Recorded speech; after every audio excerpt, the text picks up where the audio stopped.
My husband Derek called me suddenly, sounding urgent. He sent a picture that left me stunned.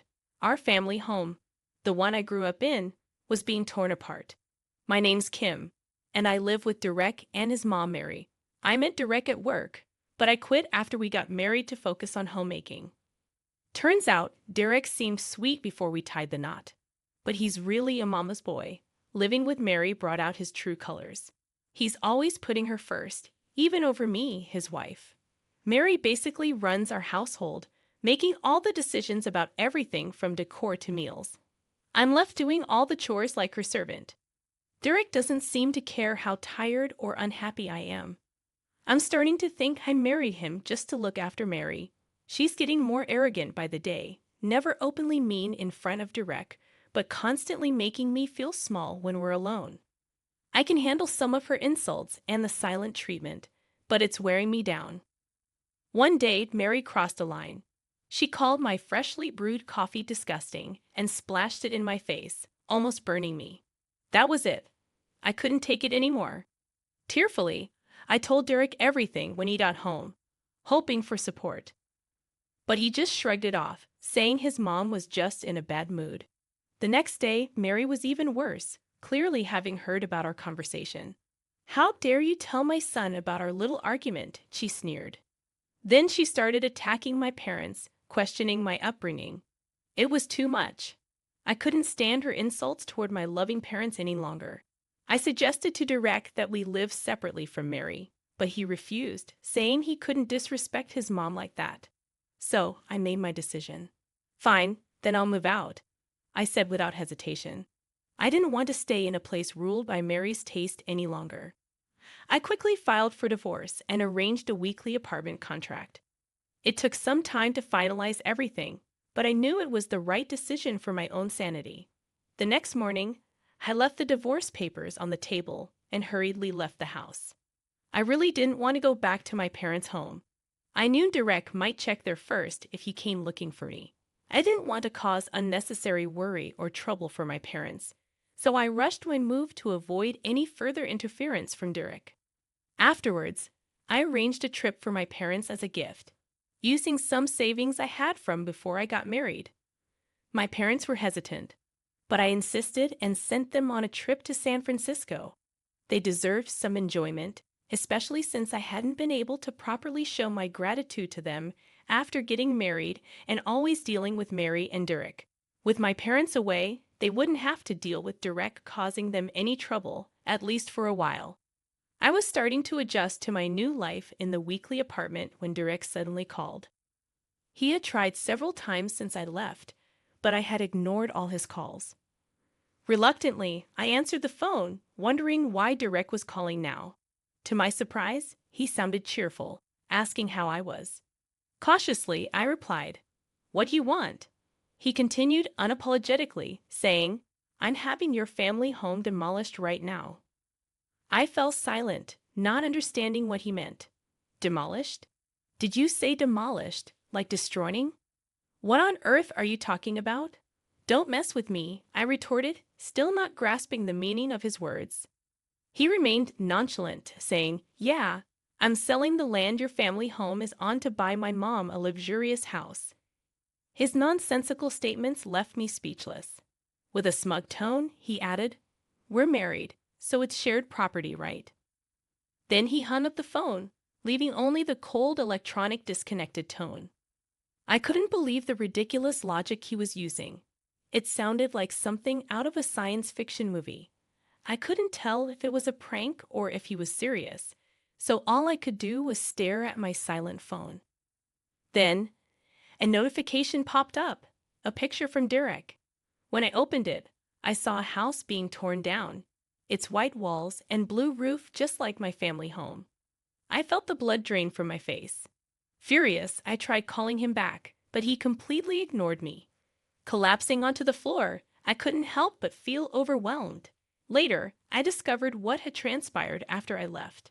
Derek, as expected, went to my parents' house, only to find out from a neighbor that they were on vacation.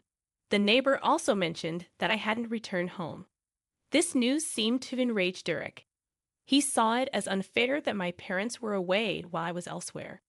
In a fit of anger, he decided to demolish the house as revenge. Sadly, neither my parents nor I were there to prevent it. Moreover, he hadn't submitted the divorce papers yet, assuming he could do whatever he wanted with my property since we were still legally married. I called my sister, who still lived at the family home, barely able to contain my worry. I couldn't fathom how Derek managed to do it, but if he forcefully demolished the house with her inside, I dreaded to think what could have happened to her. I anxiously waited for my sister to answer.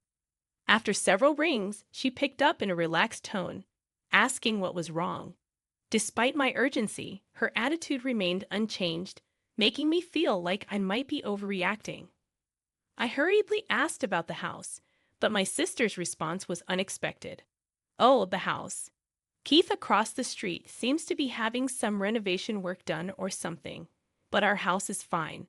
I couldn't believe it, but it had to be the explanation. After a moment of silence, it hit me. The house across the street from ours, where Keith, who had always been kind to us, lived, looked just like ours. Our last names were the same, leading to frequent mix-ups with Christmas cards and visitors. In other words, the house Derek claimed to have demolished was Keith's. I was struck with disbelief. Talking about it gave me a headache. Having our house destroyed would be terrible enough, but accidentally demolishing the neighbor's house was no laughing matter. I quickly explained the situation to my sister and rushed to our family home. Together, we headed to Keith's house. It appeared that Derek and the contractors had already left, leaving the house completely demolished. My sister and I turned pale as a man with an exotic appearance, dragging a suitcase, appeared while letting out a bizarre scream. "My house is gone." It was Keith, who had just returned from an overseas trip. His wide eyes mirrored our shock. Exchanging glances, my sister and I apologized profusely.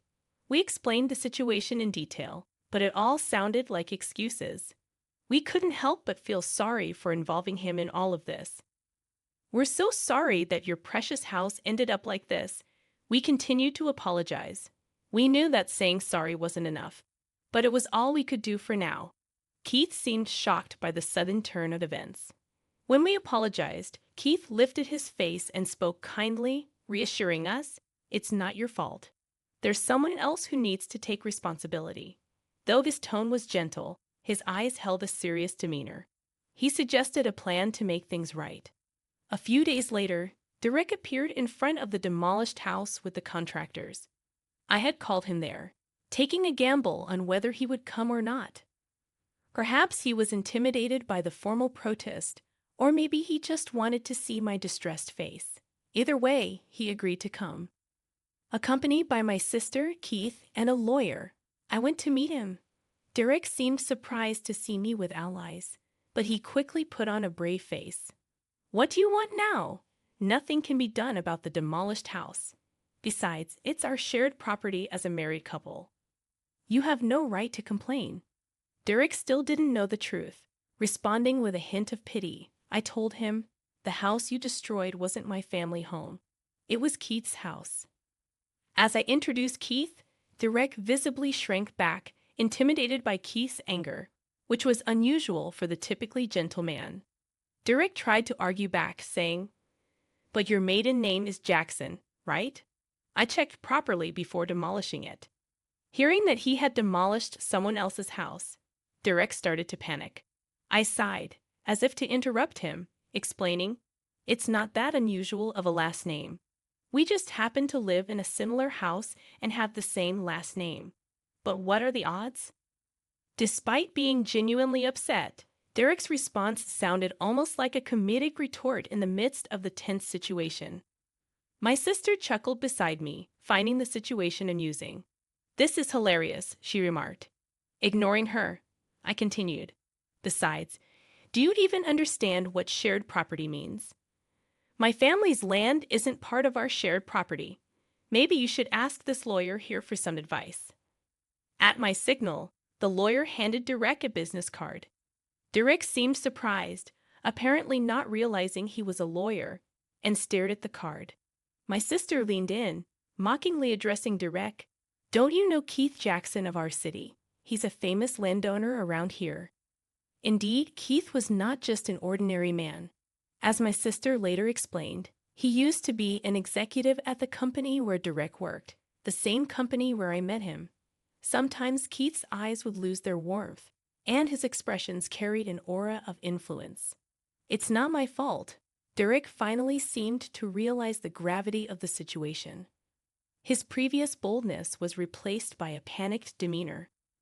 Unfortunately, the contractors, who should have been his only allies, fled as soon as they heard Keith's story.